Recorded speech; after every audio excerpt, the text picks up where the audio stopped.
বিশ্বনবী হিন্দু মুসলিম ইহুদি বাছান নাই, ছোট্ট ইহুদিটাকে দেখতে গেলেন। যে দেখে হায়রে কাতর হয়ে সে বিছানায় মৃত্যু শয্যায় শুয়ে আছে। বাচ্চাটার মাথায় হাত বুলিয়ে দিলেন। হাত বুলিয়ে বাচ্চাটাকে, ইহুদি বাচ্চাটাকে বললেন, আসলিম, হে শিশু, তুমি ইসলাম ধর্ম গ্রহণ করো।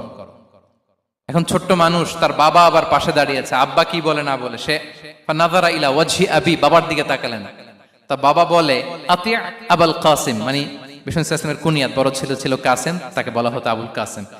ইহুদি বাবা বলল, মোহাম্মদ যা বলে তাই করো। সাথে সাথে সে পড়ল, আশহাদু আল্লা ইলাহা ইল্লাল্লাহ ওয়া আশহাদু আন্না মুহাম্মাদুর রাসূলুল্লাহ। বিশ্বনবী বেরোয়ার সময় বললেন, আলহামদুলিল্লাহিল্লাযী আনকাযাহু মিনান নার, প্রশংসা সে আল্লাহ যে একটু আগে জাহান্নামী হওয়ার কথা ছিল, মুহূর্তে কালেমার মধ্য দিয়ে তাকে জান্নাতি বানিয়ে দিলেন। দেখেন প্রতিবেশীর সাথে কি আচরণ। ইহুদি প্রতিবেশীর পাশে দাঁড়িয়েছেন, অসুস্থ, ভিজিট করেছেন। আমরা